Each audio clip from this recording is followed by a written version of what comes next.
And we welcome you courtside in Long Beach, California, Long Beach City College for our third quarterfinal here on playoff weekend here in the National Volleyball Association. Today, for the third time this year, a pair of divisional matchups will take place here as the Las Vegas Ramblers begin defense of their NVA championship, taking on the Inland Empire Matadors. He's Nick England, I'm Ira Thor. Las Vegas comes in 8-2 on the year. They've won 7 of their last 8, champions of the American Coastal. The Inland Empire Matadors had to win their last match of the year just to make their first playoff appearance in 2 years. They did just that, knocking off the Orlando Southern Exposure in 3 sets to punch their ticket to the playoffs. What's interesting is the Ramblers have lost twice this year, once to the OC Stunners, no shame in that. And earlier this year, they tasted defeat at the hand of the same Inland Empire Matador squad. So, Nick, we have a rubber match on hand today in the quarterfinals. We certainly do, and one of the things that I'm really paying attention to, we saw J.R. Norris appear as the right side for this Matadors team in event number 5. Unfortunately, as that was the only event that he attended, didn't make him eligible. You have to play or participate in 2 events, and since he didn't do that, he is absent there today. Definitely someone they were looking for. A quick rundown, though, on the rosters. Take us away. Well, first of all, surprise for Las Vegas because we were not expecting to see Jalen Penrose today, as he and Matt Knigge had USA volleyball duties this weekend training in Anaheim. But Jalen has, because it's a later match, was able to make it to. Lucky them. Yeah, lucky for Las Vegas, unlucky for the Inland Empire Matadors. It'll be Ryan Manugian. Starting at libero number 7, Colton Cowell, the Hawaii standout. Number 6 on the outside, Jalen Penrose, we just mentioned on the right side, number 10, the former Penn State great. Ian Parrish will be playing middle, number 11, the UCLA product.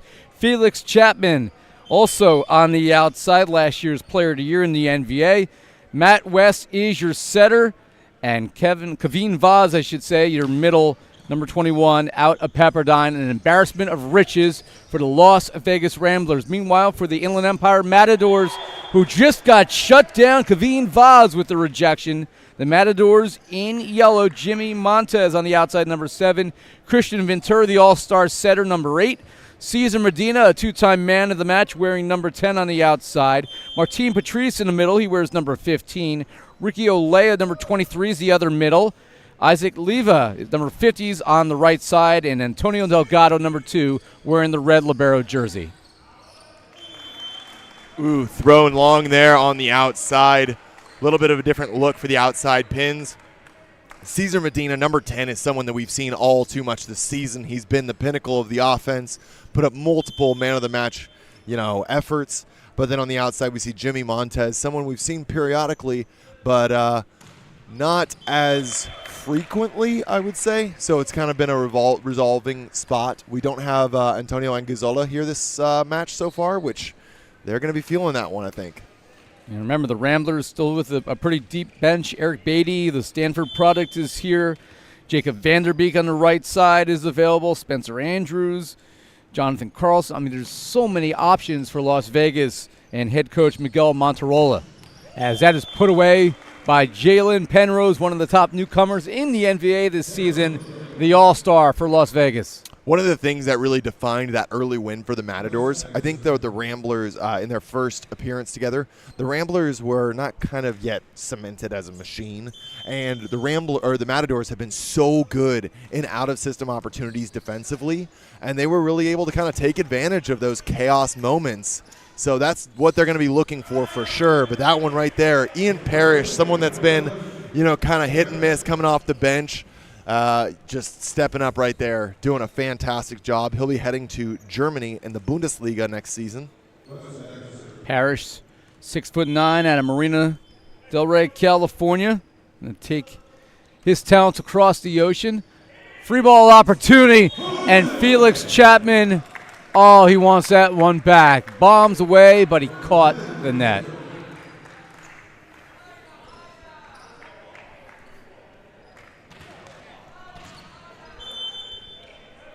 This is a match that on paper, I think we all think the Ramblers are a 3-0 victor here, but as we've seen this year, don't count out the Matadors. They find a way to take advantage of teams' strengths, not their weaknesses, their strengths. And there's a blocking or an attempt by Felix Chapman there to tool him. Yeah, and that's just it. Montez, no part of that swing was ever going to hit the court. He was just aiming at elbows. And if you don't go low and tight on your blocking moves, it's going to be a long day, and that's what got him the first time. But taking advantage of his strength, the Ramblers are a very good blocking team off fields. Chapman doesn't make that mistake twice. And it's so interesting to me that last year Chapman was putting up these dynamic numbers, leading the now defunct Dallas Tornadoes, 30-plus kills multiple times. At times he's been a role player for Las Vegas this year, and it's really impossible to say that with a straight face, but he has been. Yeah. I mean, it's a welcome change for him, too. Wow, Leva squeaking that one through. As is Leva putting that one cross court. Chapman clearly an all-star this year, deserved that honor. But he's taken a back seat at times to Penrose. He's taken a back seat at times to Matt West, taking over matches with his hands. Number 20, the setter for the Las Vegas Ramblers. And that's, for Las Vegas fans, that's great. Because you still had Chapman there to take over a match when you need to. A little tight. And don't forget about this young man, Colton Cowell. Out of Makawa, Maui, the former Hawaii All-American. You add him to this group of veterans, that's dangerous. I still think the Ramblers are the team to beat this year until somebody knocks them out of that championship hunt. Yeah, I mean, they're showcasing of just so much depth. Medina with the pass there. They go back to Medina, cross court, and he's able to drop it in front of Ian Parrish. Cesar Medina, a man who's had 20-plus kills this season, and all-star. He was actually not officially an all-star. I misread that then. Yeah, he was very close last minute. He was in the fan vote. Leor Schiffer Fan from vote San was Diego looking Wild. Leor Schiffer got ahead of him. Put away there by Cowell. Well, that's me assuming then Medina was a shoo-in as an all-star, but there was some miscommunication. Plug in our social media manager. With less than an hour left, they got over 100 votes to go in for Leor. A lot of family and friends, but hey, that's how you get it. If you're going to control the fan vote, get mom and dad and cousins that you haven't talked to. Absolutely. In Thanksgiving's past to come vote for you. That is an ace for Penrose. Currently the NVA ace leader. That was a massive, those kind of efforts right there are exactly why he's just put up absolutely absurd numbers this season. And Penrose misses there, but again, Jalen at Penn State was a good player, was not a multiple-time All-American like some of the players of recent for the Nittany Lions, but he was a good player for a number of years in legendary coach Mark Pavlik's offense, and since turning pro has been able to make this a full-time commitment, and we've seen how his game has changed. A little tight for Cowell. He's able to keep it alive. And then Matt West just turning and swinging.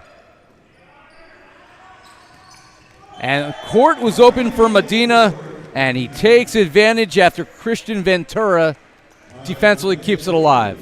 Ventura was an all-star. The setter grabbed that second spot. He was joined by actually Matt West, who could not attend, so Gert Leisha, both of the first two setters for Ramblers, got the first and third nod as voted by the coaches.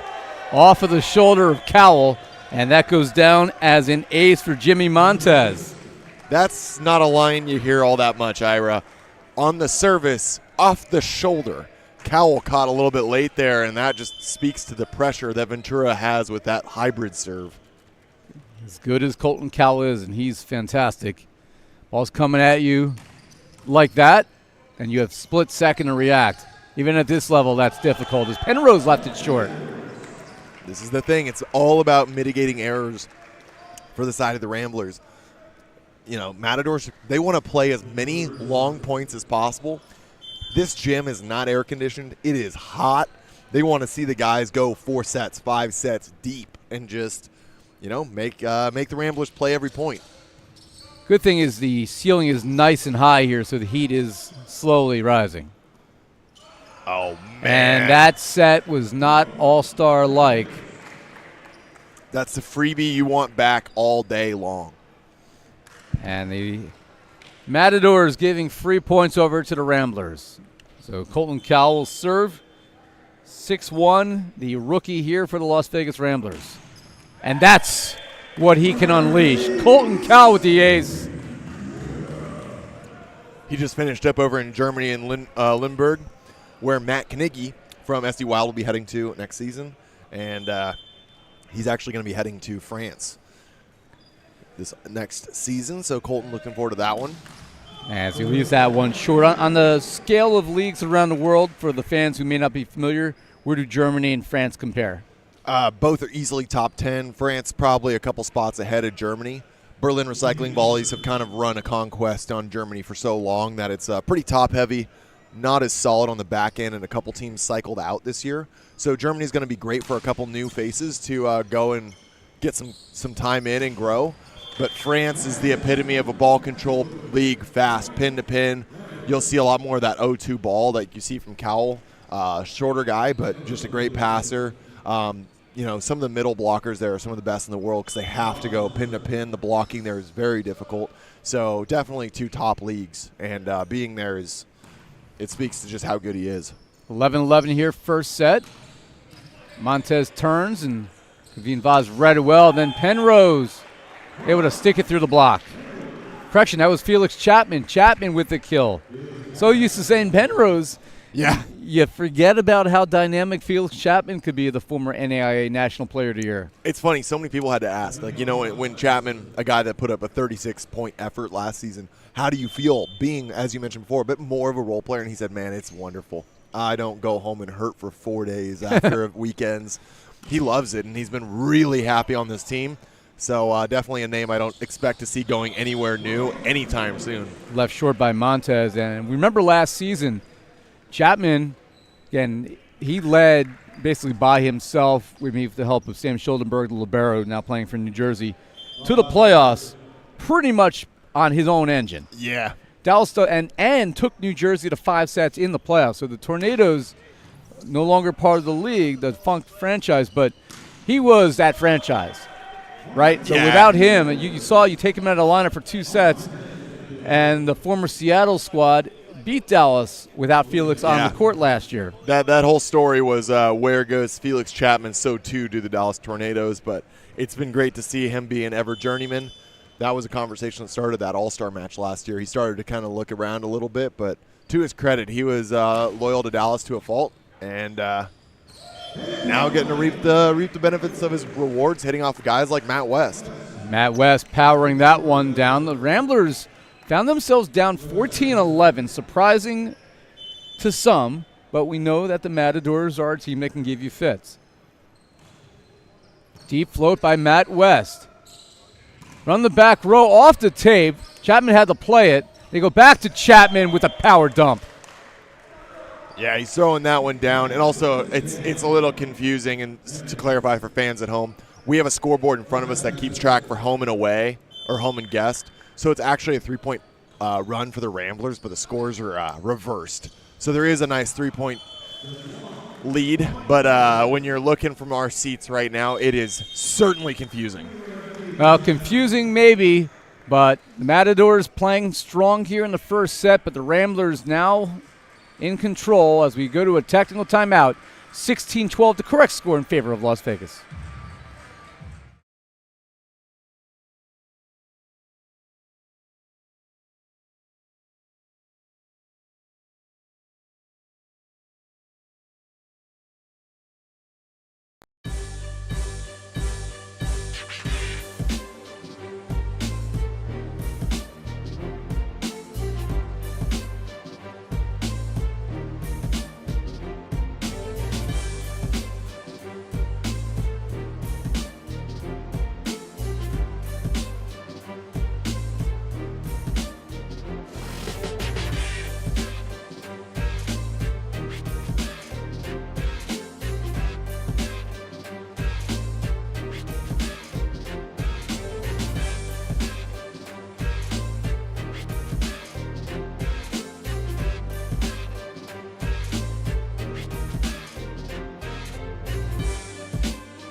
Back here courtside, Ira Thor alongside Nick England, who San Diego Wild will play the winner of this match. Yeah, got to get a little scouting in.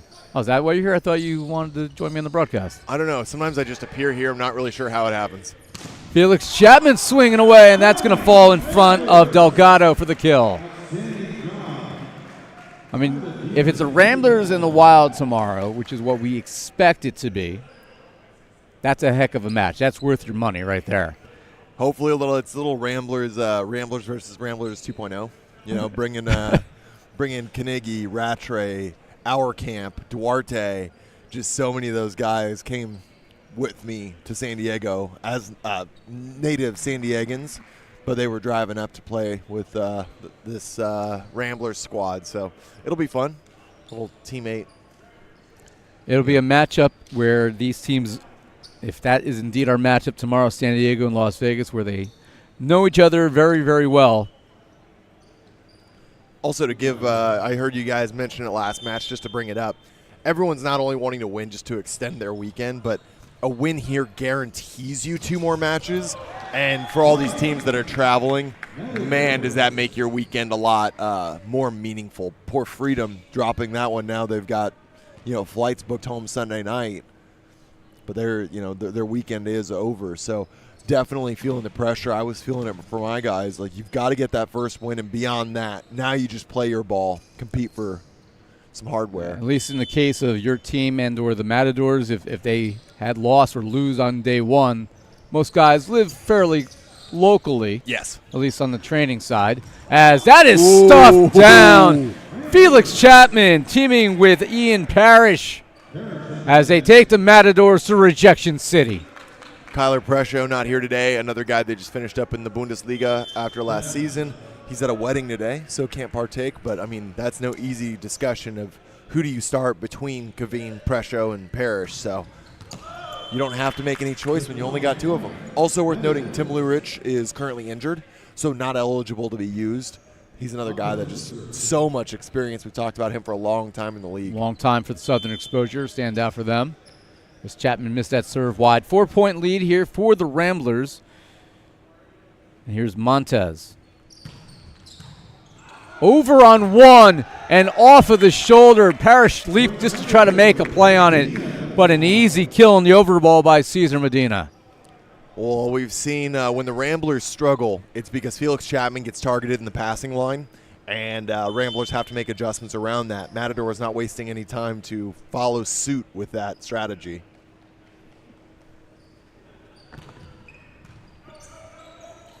That was not Felix Chapman, in case you're curious. And Penrose able to capitalize and put it away. Well, when you got Ryan Manoogian back there at libero, able to calm everybody down, without really even saying much, because if you're not familiar with the story of Ryan Manoogian, he is deaf out there, so obviously communicating with his teammates difficult. It just makes what he does on the court so much more special. Yeah, he's a heck of an athlete and an even better person, so every team's lucky that he plays on. A little bit of a broken play, and Ventura able to capitalize on the overball. West fed Chapman in the back row for the big attempt. Didn't get enough on it, and, well, Matadors able to turn that into some offense. Down 3 as they hand it to Martin Patrice. Martin loves that short serve, targeting right where Kaveen Vaz is standing right now. Puts that one deep, actually. They go to Chapman a second time, and 10 ball coming through. That is definitely one of those fix-it sets. Matt West doesn't want a sour taste in Chapman's mouth. Give him that set back, fix whatever misconnection he had. Big toss here from Penrose, and he unleashes the ace. And a healthy lead for the Ramblers here in game number 1. And the Matadors look like they're going to go to the bench here for Orlando Rojas. Number 5 here. Rojas was the man of the match in the victory against the Southern Exposure that got the Matadors into the postseason. As he comes in for Jimmy Montez. I was not with you for event number 5. It was pretty much Nick's solo. Yeah, that was a very different look. Kind of got a lot of things running around last minute. We ended up using a bunch of the players. Got to hear from a lot of athletes that weekend. You guys were all sorely missed That was a fun little change up, though, to hear from a lot of the athletes from the different teams. Particularly Nick West. It's always interesting when Nick's on the air. Oh, yeah. Little Nick and Nick. It was a good time. Manoogian with the dig. Matt West leaves it for Vaz. It's going to trickle over. From the back row. Oh, big thunder. Immediate impact from the substitution, Rojas. Love to see that. I mean, a BIC takes so much connection in general to develop on a meaningful tempo, and Ventura right there finds Rojas immediately off the bench. Rojas coming in, barking some direction to his teammates. I would expect him to stay out there for the foreseeable future now. West leaves it for Kaveen Vaz. Side out, Ramblers. Ventura wants that one back, right place. He had his helmet on. He was willing to take the blow, but just barely mishandles it on the defensive side. Here's Colton Cowell's already got one ace in this one. Trying to push his Rambler squad closer to the finish line. Comes over on one. And ultimately, Felix Chapman able to clean up a broken play for the kill. A lot of chaos here. I mean, this one, Ira, it's coming down to something pretty simple. This is all about the serve and pass. And that's going to be a timeout call from the Matadors. Down by 6, looking a set 1 loss in the eyes right now. They've got to make some adjustments. Now we'll take a timeout as well. 23-17, Ramblers on top.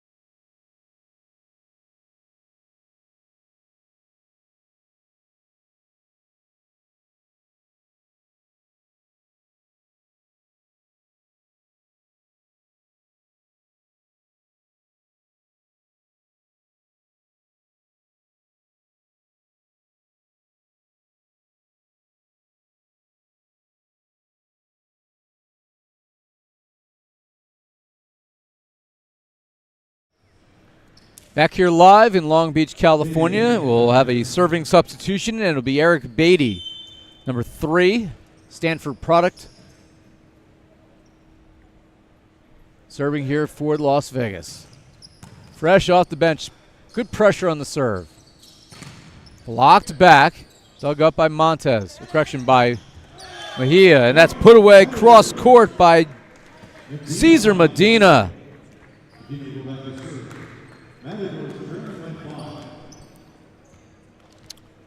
Medina, who's capable of scoring from behind the service line, he's got to put some pressure on Las Vegas now. And it's not just important for this set. Matadors are a team that when they can catch some momentum, they don't slow down very easily. No, and they score the points. You said it earlier. They use your own biggest strengths against you, but they've got to just – the serves have to go in. They don't have the luxury of missing serves trying to find Chapman. They've got to keep the ball in, aggressive, and at a high percentage right now. They face 6 set points here. As the ball in the hand of Kaveen Vaz. Trying to finish this one off.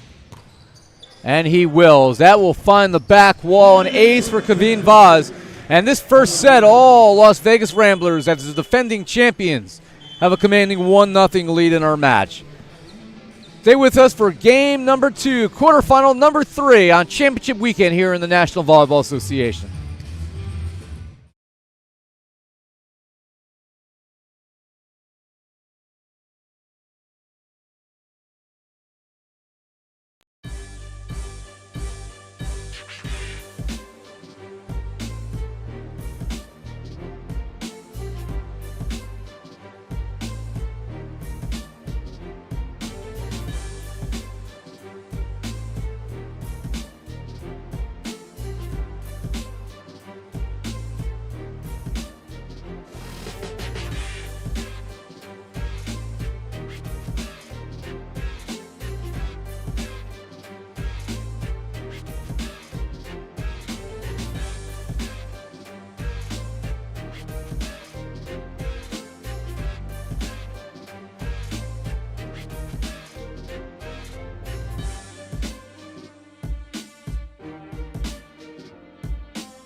Back here in Long Beach, Ira Thor alongside Nick England. We're going to send it to the third member of our crew on the sideline. That's Haley Henderson, standing by with the Ramblers head coach, Miguel Monterola.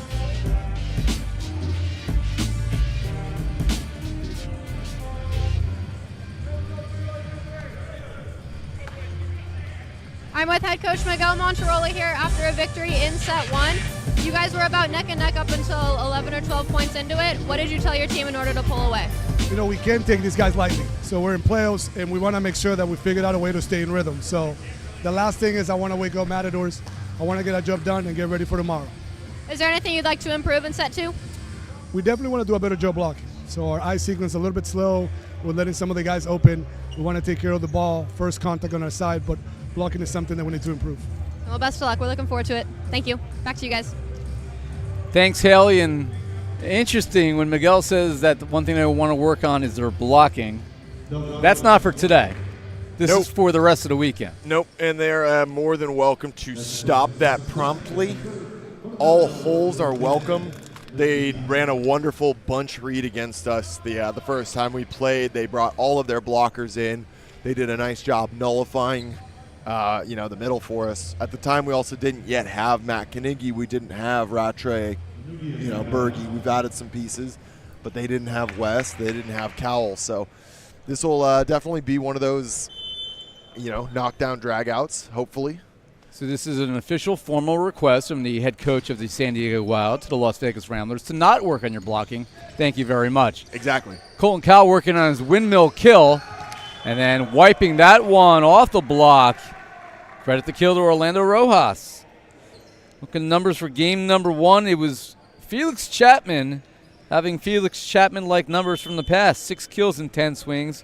He hit at a 60% rate. Got a little help from Penrose with 3 kills and 5 swings, but that's really it. Meanwhile, for the Matadors, as you would expect, Cesar Medina leading the way with 5 of their 11 kills. The big thing I take away here, Ira, looking at it, both teams matched their ace to errors. 4 errors, 4 aces for the Ramblers, 1 and 1 for the Matadors. However, when you look at the reception rate, Ramblers passed at a 59% positive, 29 for the Matadors. That means that even when they didn't get the ace, the Matadors were really struggling to be in a good situation, and they're going to need to iron that out.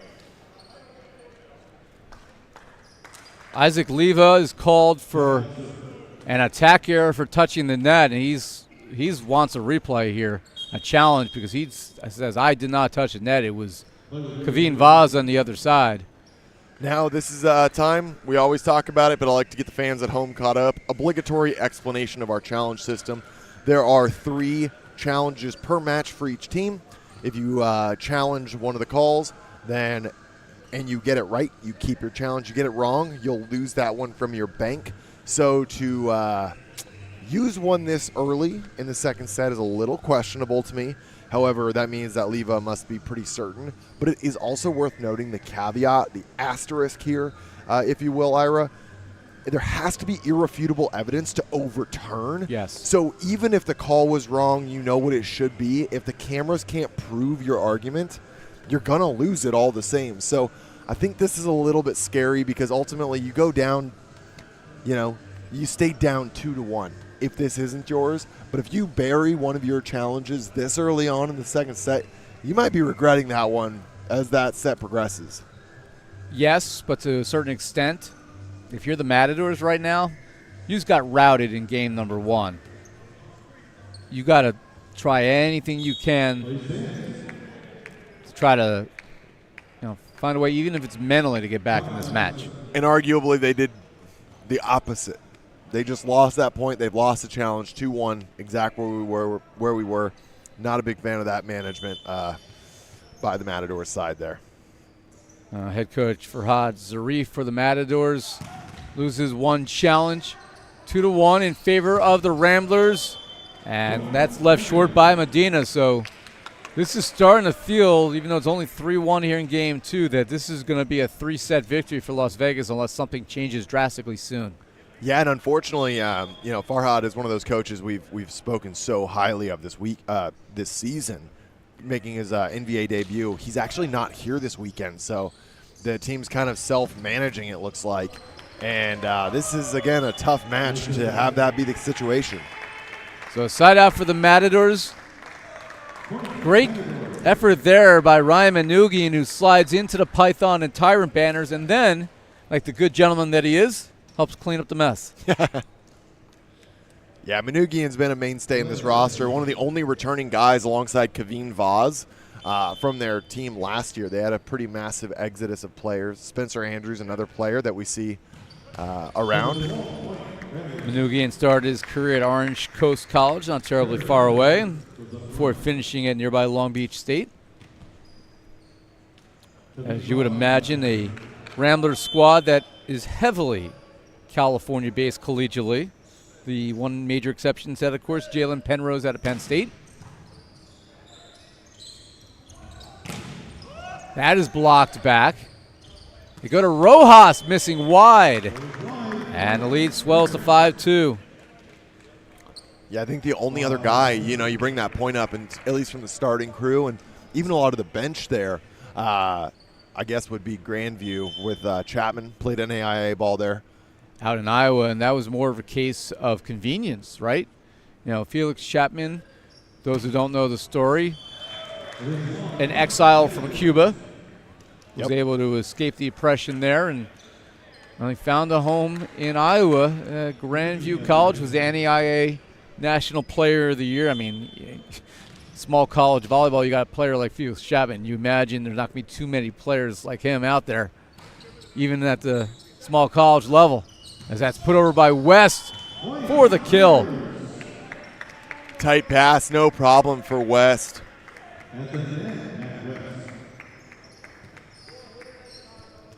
Product of the Pepperdine, one of the waves.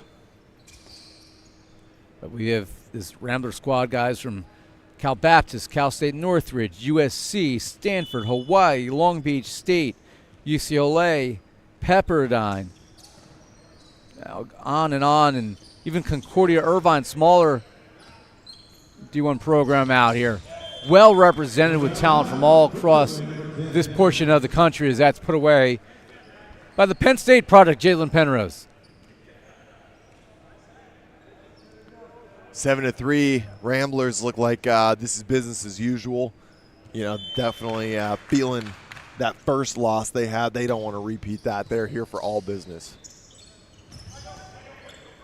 Read well by Matt West. Cal tried to set it, and not the best set in the world, but he draws Rojas into the net. And the Matadors shooting themselves in the foot right now. Yeah, so they called actually over on that one. They said that Rojas got up and contacted that before it broke the plane of the net. And we're going to see Jacob Vanderbeek, former Matador, now Rambler, taking the court. This is definitely to keep Penrose fresh. Penrose and Carnegie both are definitely managing their reps this weekend, so they're back in the gym with USA on Monday. They're 4 or 5 hour training days. They've got to be mindful. So particularly with 3 potential matches this weekend, the Ramblers, we expect at this point to win this match. Should they do that, you will be playing Saturday and Sunday in some aspect, and when they're getting time off from the opportunity to play for USA Volleyball, one thing you don't want to do is don't want to get hurt. Absolutely. Also, Jacob Vanderbeek is an absolute stud. He is. One of the things that Ramblers did so well rebuilding this, they went and took some all-stars from some of those lower teams. Tim Lurich was an all-star for Exposure. Vanderbeek was an all-star for the Matadors. Beatty was an all-star for the Matadors. Chapman, all-star for the Tornadoes. And they just kind of, one roof. Here you guys go. Come on in. Free agency market, they certainly capitalized. As that is off the tape, no touch for Las Vegas, and the lead swells to 6 for the Ramblers. Yeah, I mean, you put Vanderbeek back on this Matador squad, and just how much better they are. Yeah, I mean, same to go with Beatty, but at the end of the day, players, they're trying to find that sweet spot, and this is it for them. And interesting, they are role players, Beatty and Vanderbeek on this team.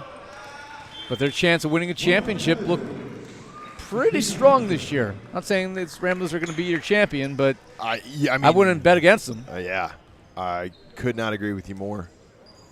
What's even crazier is this is a team that, Jalen Penrose kind of fell in their lap last minute instead of Colton Cowell. Just the networks, some of these guys. And Matt West was being highly pursued by about 4 teams in the league and didn't originally think he'd be able to make many of the events. And then, some stuff cleared up in his international offseason. And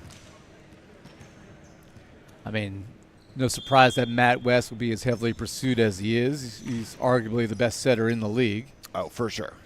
I mean, he was just in Poland last season. He's playing some of the best leagues in the world. Aggressive serve there, but left short by Parrish. Also, to his credit, I will say he's probably one of my favorite teammates I've ever had when we were teammates back on the Stunners. His ability to lead, not only physically but mentally, his understanding of his teammates, things like that, he's exceptional. Really a stand-up guy and just a ton of fun to play with. Chapman, better pass. They leave it for Vaz. Powers it off at the shoulder of Ventura for the kill. And the Ramblers are already running away with game number 2. Jacob Vanderbeek, the other Thor. The other Thor. I like that. Not having you guys at the All-Star game, we missed the Thor on Thor. Hopefully we have that opportunity next year for the 2024 season. Hope to be back All-Star weekend. We had a lot of fun. Oh, yeah. First time I've broadcasted in an actual jersey. Thank you, Team Freedom, for the gear that was 2 sizes too small. As that's powered through by Vanderbeek. Coach Carlo Edger, I asked him for a Joe Norman jersey, and he gives me a medium. I'm not 6'8" like Matt Prosser, 6'4" like you, but I'm not a tiny guy trying to squeeze into something that you should wear at 5'6". That looked a little difficult on the air there. That's an ace for Colton Cowell, his second of the match, as he drops that in the lap of Antonio Delgado. Delgado is the 3rd libero used by the Matadors this season. Eric Valiz-Fox and Edgar Mieses-Feliz both not available today. Delgado getting the start. His team trailing by 7. As they call timeout in game 2, we'll take a timeout as well.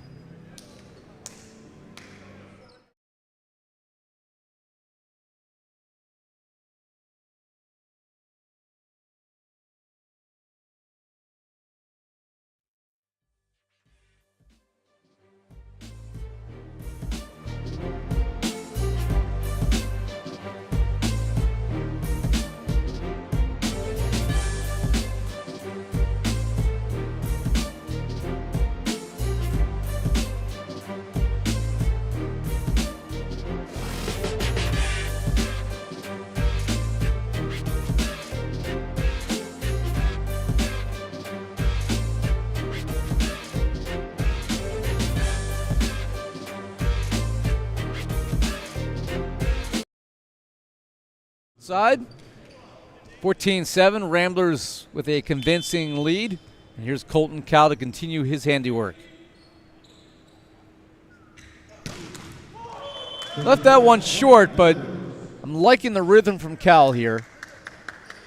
He hasn't been available all season, but when he's been out there, again, you can make an argument. Who's the top newcomer in the league this year? Yeah, you got to put his name on there. You got 2 on 1 team, him and Penrose. Both certainly guys you can make that argument for, and we see John Carlson, who was just a perennial role player for this team last year. Brandon Rattray and Jordan Hoppy were the 2 outsides a lot of the time. Carlson used in the back row, serving sub, played a fair amount as well, but he's just been an awesome addition. Fresh off his first season over in Portugal.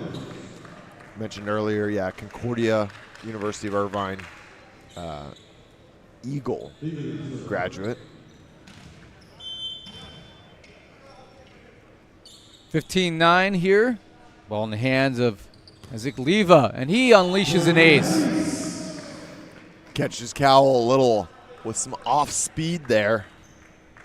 Second time Cowell's been ace today. Nothing really to be concerned about here just today because these guys are using this match right now to get ready for the semifinals. I think mentally as Carlson's back out there. Well, he gets blocked, though. 2 in a row for the Matadors, as that's a combo between Ventura and Patrice. Matadors showing us a little life. Don't count them out just yet. But for Las Vegas, they're able to play so much depth on their bench right now.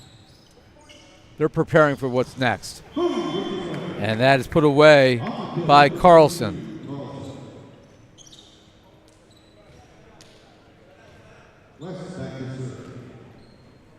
So Matt West from Seattle, Washington, 6'6" setter. His second tour of duty here in the NVA. Yeah, took a nice couple of years off, coming back. Sneaky, sneaky Christian Ventura. Setter dump on 2. Ventura accomplished in his own right. He's one of the setters with the Mexico national team. He's put some pretty big wins under his belt playing with that team, a team that's kind of on the, on the up and up. They're growing substantially right now. They leave it for Vanderbeek. Oh, you see extend his arm looking like he's going to swing away and then takes everything off of it, completely fooling the Matadors. Well done, Mr. Vanderbeek. Well done.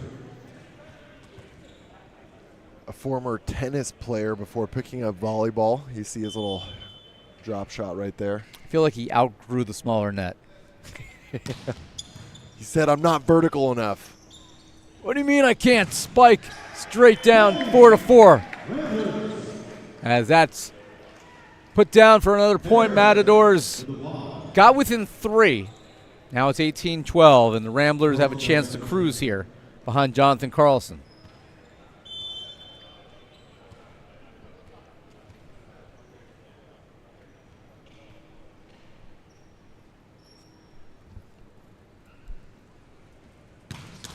Left it short, side out Matadors.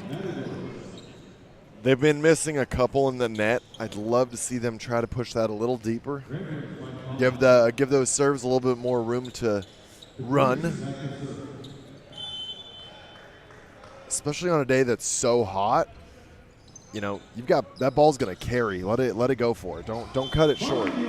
Useful spot there by Colton Cowell, side out for Las Vegas, up by 6. And we'll see Ian Parrish serve away. And it's really the first time this year that we've dealt with this heat out here in California. It was very cool in May and June. They talk about gray May and June gloom. It was a real thing this year out here. Yeah. Event 5 was a very similar story. We're seeing some 98, depending on where you live. I live out in the Inland Empire. We've seen some 105 days recently. Yeah, but out here on the coast in Long Beach, it's been in the 70s most of the year, and now approaching 90 all weekend. So it's a factor. Yeah, keeping your legs under you, not cramping, things like that. You gotta stay hydrated. As Vanderbeek takes advantage of Medina there. Medina giving up quite a bit of height at 6 foot. Vanderbeek only 6'5", but. Yeah. When we got guys in this roster who are 6'8", 6'9", and more. Substitution at setter here, one all-star for the other. An embarrassment of riches for Las Vegas as West comes out. Gert Leisha, the USC product.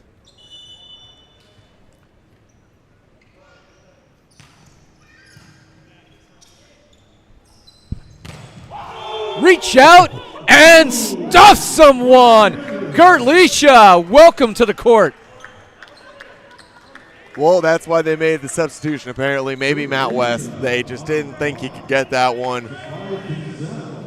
Gert, man, what a performance. Not waiting more than a single point to make his name heard. And he had this wry little smirk that, did I do that? Yes, you did, sir. Yes, you did.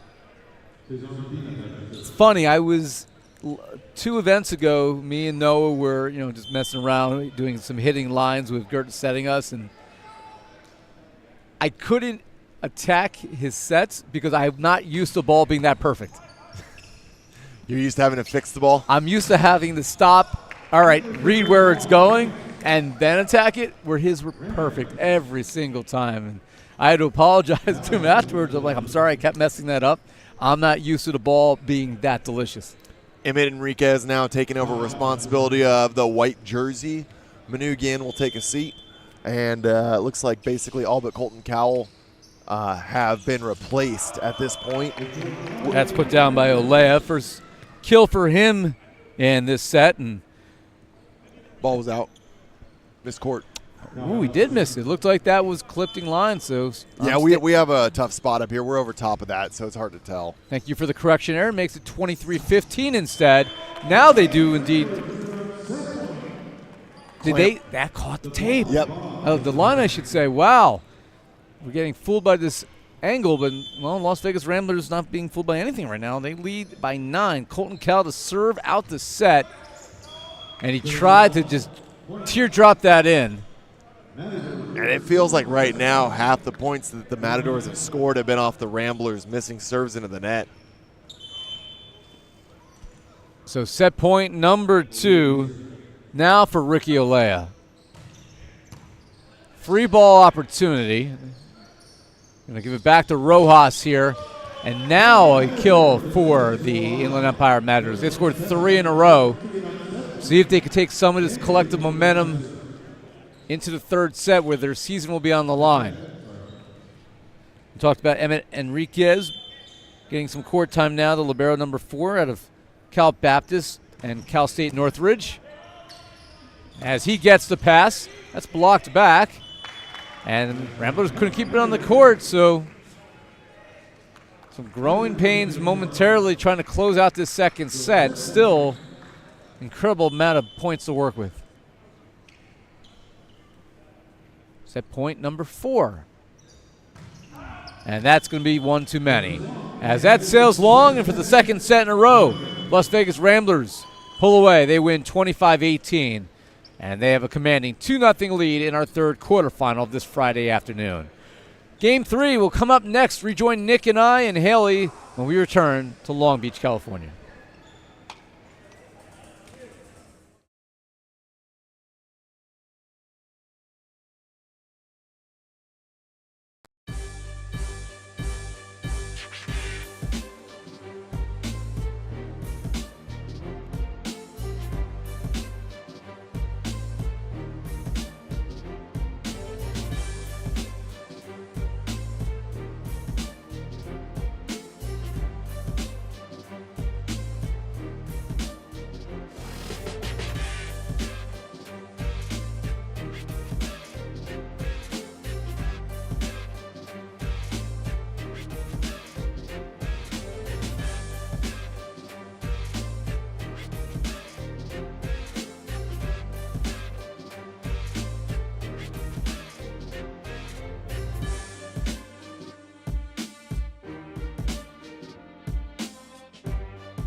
All teams prepared for their come to the semifinals tomorrow.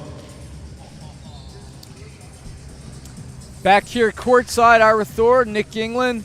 We're going to send it over to the third member of our crew, Haley Henderson, standing by with the manager today for the Inland Empire Matadors, and that's Eric Fox.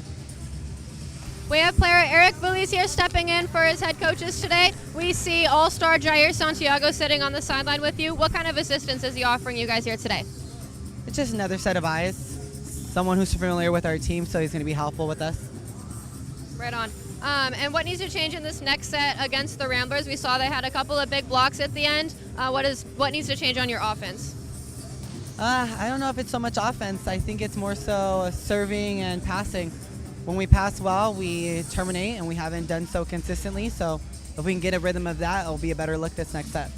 Move back a couple steps. Start at step 1. Finish that pass first. Right on. Well, back to you guys.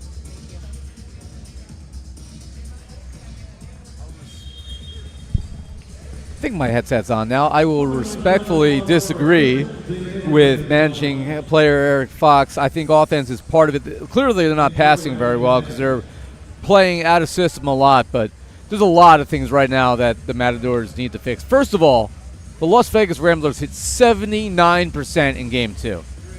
I don't care who you are. Yeah. You can't be hitting 79% in a playoff match. And the Ramblers in that second set with a mixture of first and second team guys, 11 kills, no errors in 14 swings. Also, my counterpoint that kind of hops on exactly what you're saying. They went from passing at 29% in that first set to 67 in the second. Correct. 67% is more than ample to run your in-system offense, and they scored less points. Well, I guess it was the same, 25-18. They earn less points, though, in this yeah, one I mean, because 11 kills for the Matadors in Game 1, just 6 at a 33% clip in Game 2. That's a good point by you at the 67% rate. Listen, at this point, we know what we see out there. The Ramblers, I mean, they're arguably the best team in the league. You're going against a Matador squad that you can make a case that they earned their way into the playoffs, absolutely beating Southern Exposure. Yeah. But this might be the biggest mismatch. Oh, yeah, and I mean, they're missing 3 of the players that were so integral into that play, and so tough spot to be in all the same. Quick note for you here, the Ramblers have gone back to most of their starting lineup.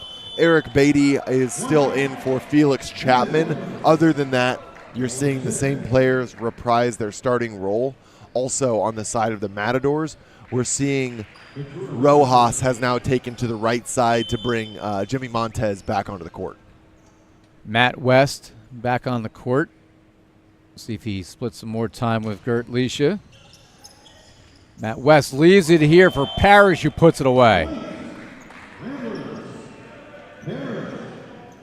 And Parrish, who's not a star at UCLA, he was actually more of a role player, but he made the most of his time. And after a standout career at Loyola High School here in California, where he was named to the Volleyball Mag Fab 50. Had a good career, and he's transitioning this to the next level. He teams here with Eric Beatty for the shutdown block. Yep, he's fresh off of his first year overseas. I always forget if he went to Switzerland or Sweden for his first year, but played his first one overseas, and now heading right back to Germany. Rojas, one-handed stab, made it look easy to Colton Cal, who then kills it from the back row. That in transition off of his dig, that was beautiful, beautiful play right there. Finish that thought on Parrish. He actually had more blocks than kills in his 4-year career at UCLA. Didn't get a ton of swings, only had 141 attacks his entire career, but he had 50 blocks. So that's what you're looking for at your middle at this level. And when he gets involved defensively, offensively I should say, it's certainly an added bonus to have a guy like Ian Parrish potentially in your starting lineup. Just another guy adding to that depth. But we're also seeing that, sometimes the college numbers, it's for some of these guys, that college experience, you're stuck behind other really standout players. They're able to put the work in more now since they've graduated, as that's put away by Rojas. Jalen Penrose is as good of an example of that as anybody in the league. His numbers he was not an All-American at Penn State. He'd be an All-American here in the NVA. He's been one of the best right sides in the league. I mean, we've seen it with Spencer Olivier. Grant Maroki barely got shakes at Long Beach and has been stellar. And again, certain guys click and they elevate. And I think that's kind of like when you go look even at football. How many quarterbacks came from schools that you've never even heard of and went on to be some of the best players in the NFL? Sometimes more often than not, it's not sometimes. The skill set is great, but the mindset to continue growing your game and knowing how to compete at the next level, that's what's exceptional. And that's what some of these guys have really learned at some of those smaller schools, or maybe being a role player. They've got the grit. They weren't handed anything. I mean, you mentioned quarterbacks. Tom Brady, as that falls in for an ace for Ian Parrish. Tom Brady was a 6th-round pick, and he didn't play until the second half of his career at Michigan. Yeah. Tom Brady. Yeah. Barely played in Michigan until the very end. Stories like that all over the place, but Parrish, one of those guys that, put in some time in his first season, and he's getting rewarded for it, and he's been absolutely stellar for the Ramblers. As we give him a compliment, he sails that one into Marina Del Rey. We'll just say maybe it's hot in here, the ball, floating a little extra today. Is that a viable excuse for him on that one? Because he launched that. I mean, it's a lot easier to hit a home run this time of year than in early April. Good serve here by Alea. Rolled over here by Beatty. Vaz blocks it back. And that one will be powered into the seats. The swing by Orlando Rojas. Worth noting there that Kevin Vaz did, in fact, net on his way to go help that out. However, because the net was not, they said interfering, it was a judgment call, deemed to be interfering with the play of the ball. They let it go, but it was kind of weird to me because he went straight into it as a result of playing the ball. So, I don't know. That was a kind of a weird – he was surprised as well. That's kind of one of those weird judgment calls. So, I'll just call it out and let everyone at home be the jury. That is long.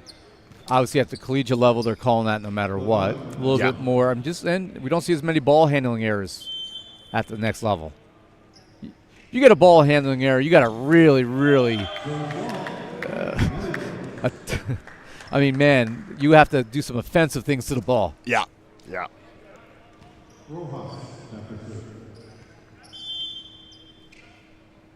think we saw just one in the last match, and that was because there was just so much soup on the ball that sail is long. Well, that's just it. I was training. We were shy a couple bodies for Wild, so I was training with the guys on Wednesday. I had 2 balls go through my hands in a way that I've never had that happen, because even in San Diego, we were just absolutely swamped out down there. Uncommon for San Diego at any time of the year. Any touch? No. As missed long by Jimmy Montez, who's back on the court. And a 2-point lead for the Ramblers as they hand it to the man with perhaps the best degree on the court. That's Eric Beatty out of Stanford. That Stanford degree will take you far in life.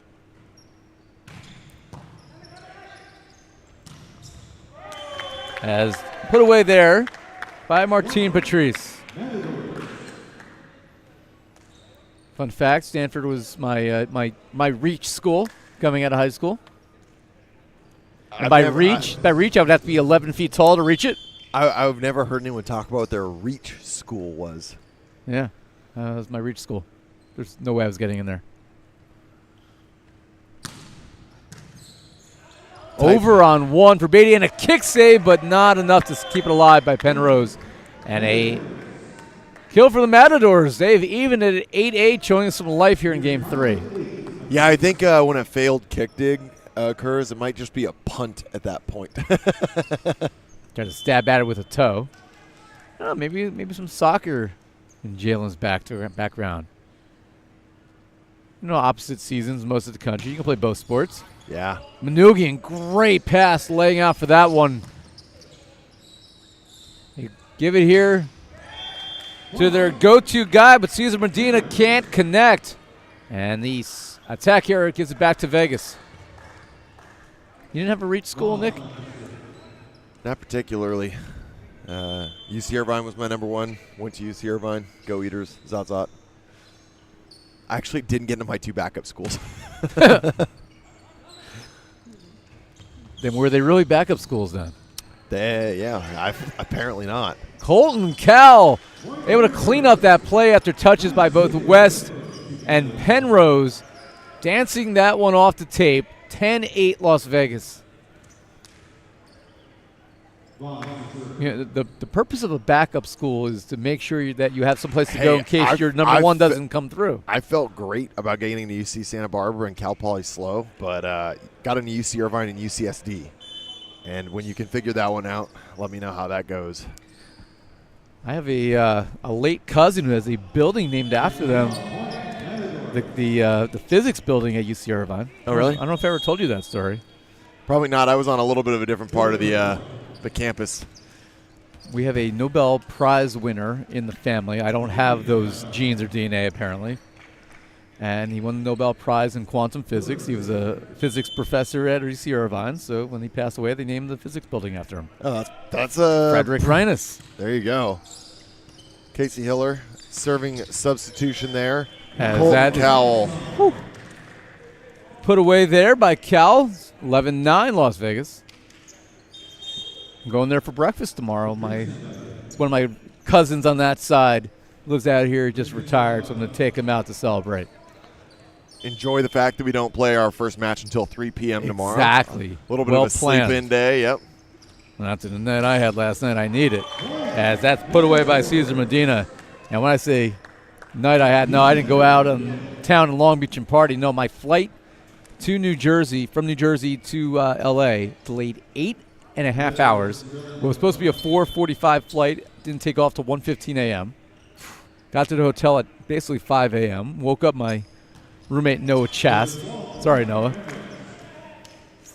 The brother in arms. So I had to get a little sleep this morning to be fresh for you guys for second, third, and fourth quarterfinal. We got one more to follow this one, and it will be the Texas Tyrants, the number 1 seed in the National Conference, taking on, well, the Puerto Rico Pythons, as Parrish got to touch and gets the kill on the overball.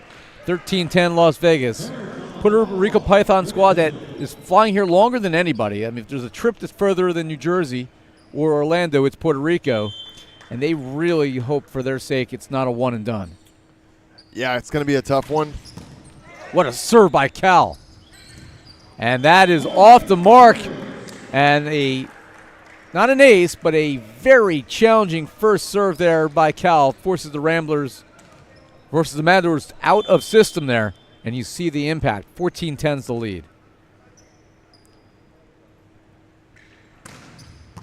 Another good serve by Cal. Cal doesn't even flinch for that one. They go back this time to Medina. Dug up by Manugian. Penrose. Ventura with the dig.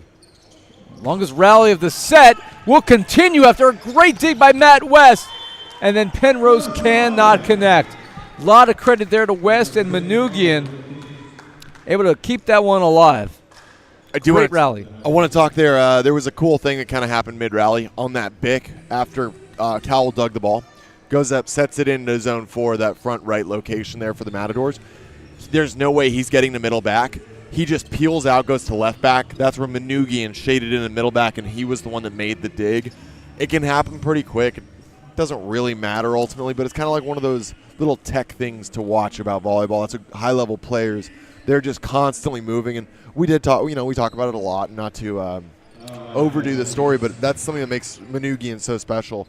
He really is the commander back there, so he's pulling Cowell into that back left spot, making the rotation over to middle back. Just one of those things for younger players to pay attention to. That's some incredible England insights right there, giving you some perspective on the technical part of the game. So what happens when we have a coach in the booth with us?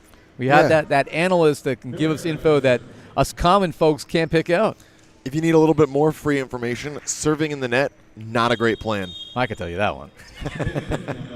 Whoa. This is my free information session. Jacob Vanderbeek coming here. He'll get a little more taste of the action as Parrish will serve. 4-point lead. The Ramblers trying to close this one out in under an hour and 15 minutes. They're on the way for that. Hey, remember that free advice, Nick? You said you know it yourself, but maybe the players down there don't. Over the net in the court, great serving rule of thumb. See if Ricky Olea, number 23 for the Matadors, is able to get any sense of pressure generated here. What a pass there by Matt West. And the attack by Vanderbeek. This will be sent over to keep it alive. West again leaves it to Vanderbeek and slams it off Ventura's ankle. Vanderbeek just tagging the back line there. First one lipped by Medina. Second one targets Ventura. But at 16-12, that's going to bring us to our technical timeout. A quick breather, and we'll be right back.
And we're back from the technical timeout. Ira Thor, Nick England, Haley Henderson along for the ride here. She'll have the man of the match interview when this one is over.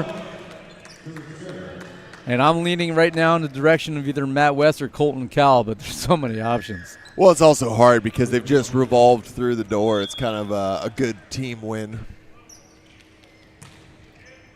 Well, Cowell with the pass again, making it look easy. They leave it for Vaz. Oh, he elevated there. His whole head was above the net. Beatty swinging away. Run down here by Delgado. And then West leaves it for Vaz. Matt West does an incredible job of balls that are looking like they're easily sailing over, as that is wide by Montez, pulling them back. And not only pulling them back, making it look like just an effortless set for his teammates. He has such finesse and control out there that it's really our pleasure to be able to watch him play. 4-point lead for Eric Beatty.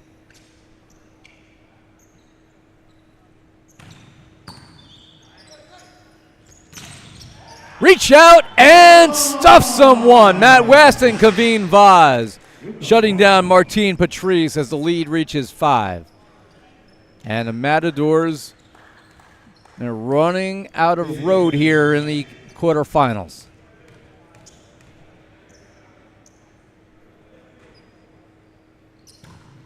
Another good serve by Eric Beatty. That's too long. Eric Beatty, you hear him all the way up here communicating. And the Matadors going to use a timeout. Not sure it's going to matter at this point. 19-13 the score. Third set conclusion coming up next.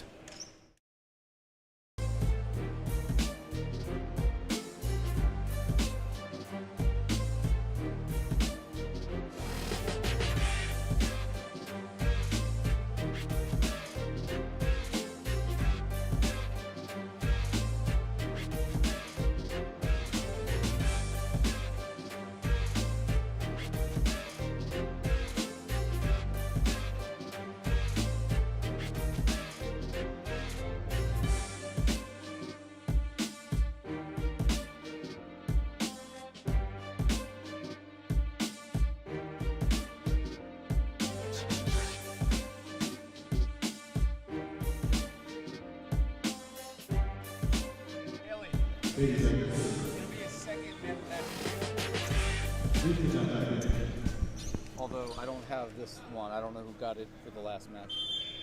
We never decided. Back here courtside, Ira and Nick. We know who our man of the match will now be. You'll find out in a couple minutes, as that is poked into a useful spot by the substitution, Gert Leisha. He doesn't play much today, but when he's out there, he has some of the most exciting points. He has the deep solo block. He has a deep poke into open space, and his team leads by 7, and Eric Beatty continues to serve. Eric Beatty with the ace. We always enjoy that little celebration there. You see that that one came with Penrose to the team. And there's Cowell being replaced by Carlson. And it still blows my mind that this is the quote-unquote second team for Ramblers. Blows my mind, exactly. That was the 7th ace, by the way, for Ramblers in this one. As that will fall in on the Jimmy Montez roll shot. Good, well disguised by him. And so Colton Cowell is out. Hint, hint.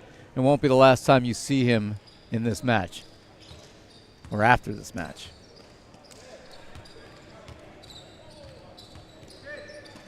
Four points away the Ramblers are from guaranteeing 2 more matches this weekend, as they look to be the first team in the NVA to repeat as champions.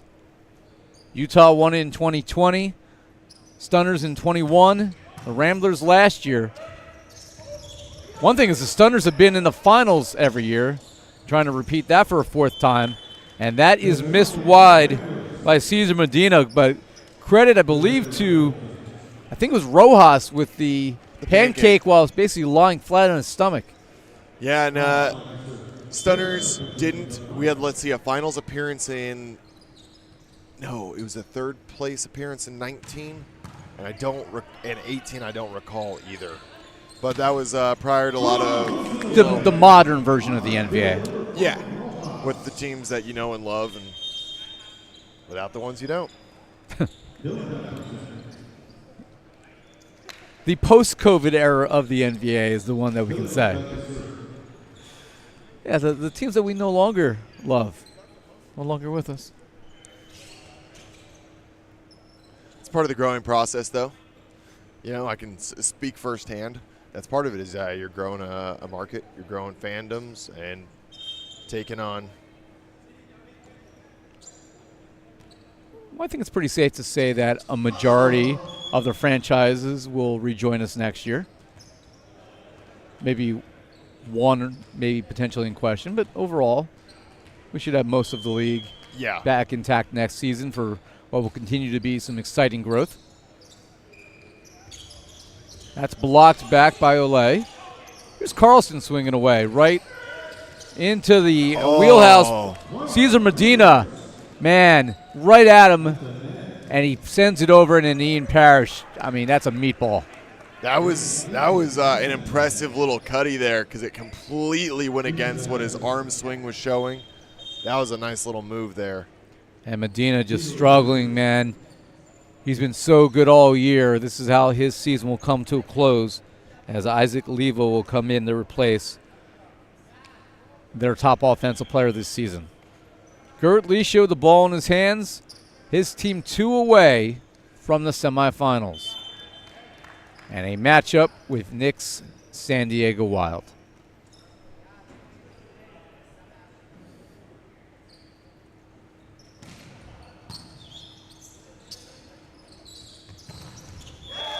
And there's a side out as Jimmy Montez with the winner.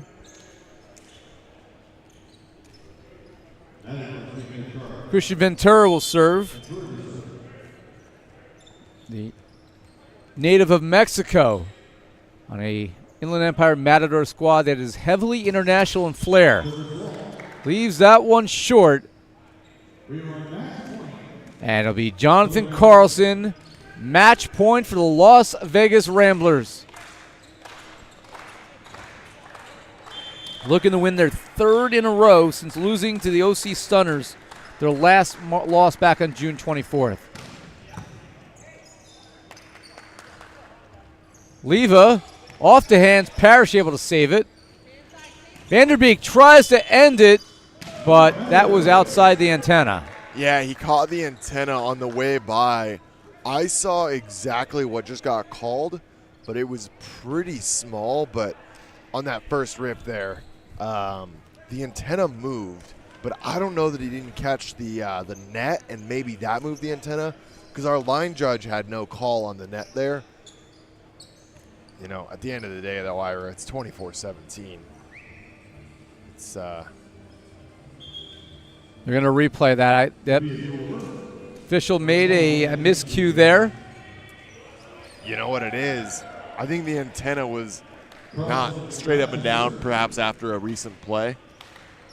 So it interfered, causing, while it might have been hit, no longer, it wouldn't have been if it was straight up and down. I don't know. We're trying to make heads and tails of the situation, but a replay for match point all the same. With the serve by Jonathan Carlson trying to end it. Leva, that's off the hands, will not be saved there by Enriquez. And wow, Leva hit that with everything in his arsenal. Yeah, he put everything behind that. Every ounce of strength he put into that. That was more of an frustrated type swing. Yeah. Set point, match point, number 2. Parrish plants it to end it for the Las Vegas Ramblers.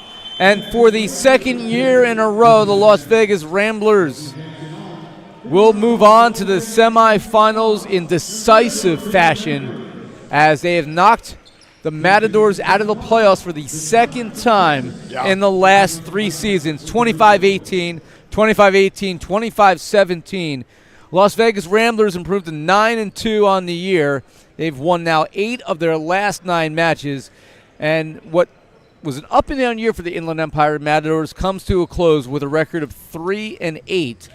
They were the last team to qualify for the postseason. They earned their way in, Nick, but today, playing a Las Vegas Ramblers squad, I should say, that the Matadors just did not match up well with.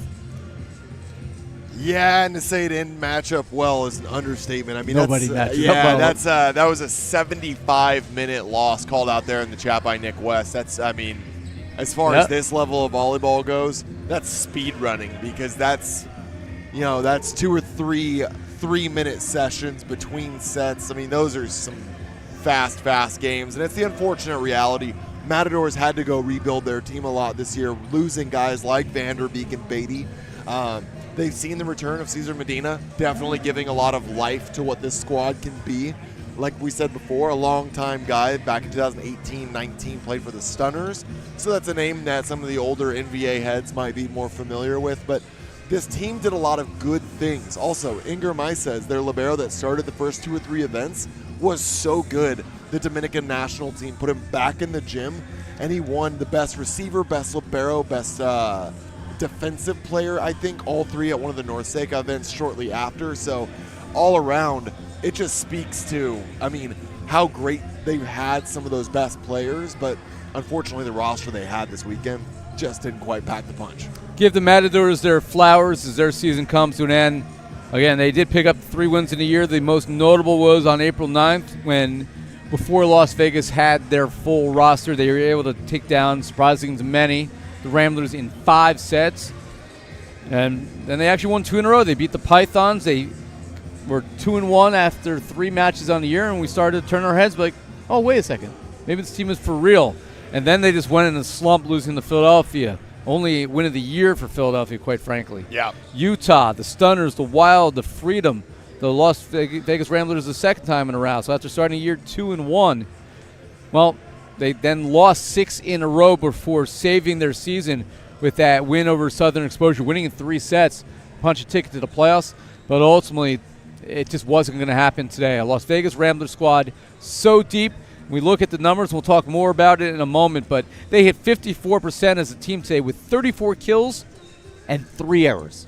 Yeah, I mean, everything was fired, and it couldn't have looked more unlike these 2 teams' first meeting. And I know the Ramblers are happy to get that one, but we're happy to get the man of the match. Earlier, you alluded to somebody being seen again. Well, this individual had 7 kills, no errors in 12 swings, hit 58%, and a couple of aces to go with it. Yep. Our man in the match is Colton Cowell for the Las Vegas Ramblers.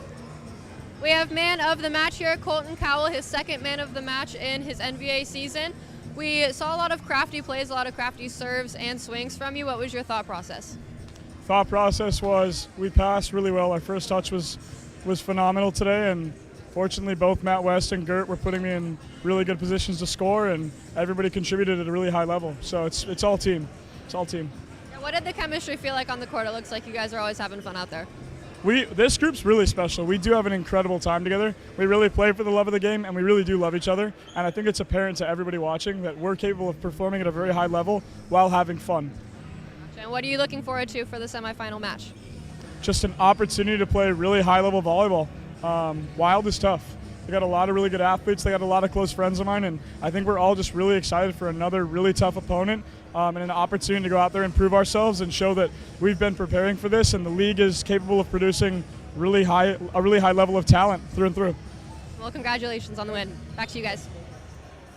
Thank you, Haley. Colton Cowell is our man of the match for the 3rd time this season in his rookie season in the league. And man, when you got a team that has Penrose, a team that has Matt West, has a team that has last year's player of the year, Felix Chapman, I just don't see how somebody is going to knock this team out of the playoffs. If I'm banking on one team to take the title this year, it's the Las Vegas Ramblers to repeat, and I don't think that's something that most people are going to look at me making a prediction and be like, It doesn't come across as outlandish, that's for sure. And I mean, I'm staring this match ahead myself, and sorry. No, I mean, it's the nature of the beast, right? Like I'm very well aware what's in front of us, and the big thing is you go back and look at what beat this team throughout the season. You look at, how did Freedom poke those holes that they did in that match? How did the Stunners take to this squad? You try to look at maybe where you can create your own mismatches, see what you can do with the personnel involved, and hope that maybe, every dog has its day. But I think to your point, right now you're looking at this Rambler team, and it's hard to say between kind of who you might expect to be that Final Four teams. I would say that they carry more weight than any one of those other four of who is most likely to win. They've got that pedigree, and I know owner Vinny Rodriguez, his least favorite thing is walking around with a target on his back. Unfortunately, you can't wear black and gold and put those names on the back of your jersey and expect for there not to be a target. Well, it took just 75 minutes, as Nick West pointed out in the chat on the broadcast, for the Las Vegas Ramblers to punch their ticket to the semifinals. 3 teams are through. We know it'll be the San Diego Wild taking on the Las Vegas Ramblers. That will be one we certainly are excited to see. The Ramblers won the first matchup of the year back on May 5th in 3 sets. The second set that time, I had to go check the score because I knew it was pretty crazy. Yeah. 39-37. We probably are going to see something along the lines of that level of intensity, that unwillingness to lose when those teams meet tomorrow in one of 2 semifinal matches. Just taking a look at the final numbers for this one. Again, I mentioned it before we send it down to Haley. 34 kills, just 3 attack errors in this one. An incredible effort for the Ramblers. And it wasn't just one guy. Yeah, 7 kills for Colton Cowell. Amazingly, that was the team high. Yeah. Because it was spread around so well. Every guy was there. Chapman had 6 kills. He didn't, in the first set, didn't have another one the rest of the match. They didn't need him to. Yep. And that's an embarrassment of riches, as I've said today. 5 kills for Parrish, 5 kills for Jalen Penrose. And then you had other guys picking up. Jacob Vanderbeek off the bench, 4 kills and 5 swings. Just so many options, and that's going to make the Ramblers a very difficult matchup for San Diego and for whoever they play on Sunday, whether that's in the third place match or in the championship. We'll find that out tomorrow. We have one more match to play. Your final thoughts on this one before we set you up for match number 4. I think it was a great one. We're looking at the teams that have made it in. A lot of names that you're going to be familiar with. Stunners, Ramblers right off the bat. We have an opportunity for the 3-peat rematch, grudge match. Both those teams looking forward to that one. San Diego Wild full of ex-Rambler guys that they're going to be looking to make some history. And that final matchup of the weekend, of course, we're going to see Puerto Rico Pythons, Texas Tyrants. Texas Tyrants got snubbed last year after a really impressive season. I know owner Gianluca Grosso is looking for his guys to come out, take it to Puerto Rico, and be that 4th team in that ticket for Saturday. Well, Puerto Rico is a team that has come on really, really strong this season after losing their first 5 matches in their first year as an expansion franchise here in the NVA. This is a different Puerto Rico squad late. Jair Santiago has put them on his back. They've won 4 of their last 5. They deserve to be here. Texas Tyrants, however, they're 9-1. Best record in the NVA this year. Their only loss came to the OC Stunners back on June 23rd.